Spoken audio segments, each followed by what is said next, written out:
என்கிட்ட தரவுகள் எதுவும் இல்லைங்க, அடுத்த வாரம் பேசுகிறாங்க.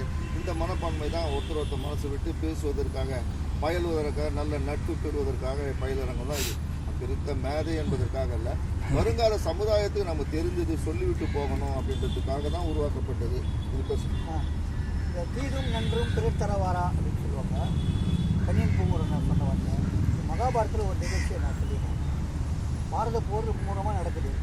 2 தரப்புலேயும் அழிவுகள் ஹெவியாக இருக்குது. நடுப்புறம் அந்த காந்தாரி அம்மாவுக்கு ஒரு சந்தேகம், நம்ம பசங்க ஜெயிப்பாங்களா, அவங்க தரப்புக்கு ஜெயிப்பாங்களா, என்னடாது கணவரை கேட்குறாங்க. கணவர் திருதராட்சன் கேட்டவொன்னா அவருக்கும் ஒன்றும் பதில் சொல்ல முடியல. சரி என்னதான் முடிவு பண்ணலாம் சொல்லிட்டு அவங்க 2 பேரும் டிஸ்கஸ் பண்ணும்போது நம்ம குருக்கிட்ட போய் பார்ப்போம் அப்படின்னு பலாம் சொல்லிட்டு மறுநாள் அதுக்கு அவர் குருவை தேடி போய் குரு அந்த போய் யார் குரு? அவருடைய குரு இருப்பாருங்களா, அந்த ராஜா சபையில் ஒரு குரு. அவரை தேடி போய் அவர் பேர் தெரியாது, அவர் போய் தேடி போய் அவர் கேட்பார். அப்போ அவர் என்ன சொல்வார்,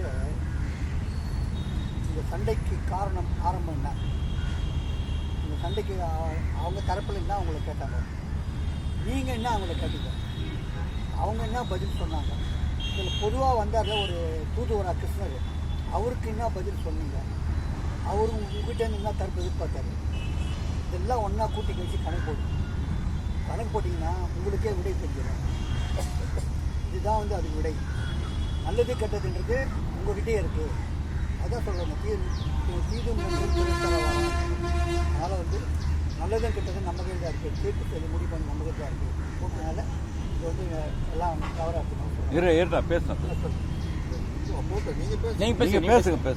அதுதான் சொல்ல வந்தேன் சார். வேறு அவங்களுடைய சூழ்நிலைகளை பொறுத்து, அது நல்லது கெட்டதை பொறுத்து அவங்க பதில் கொடுக்கக்கூடிய பதில், அவங்க நடவடிக்கை இதெல்லாம் சேர்ந்து அமைஞ்சு தான் நமக்கு ஒரு வாழ்க்கை நல்ல பதில் கிடைக்கும்.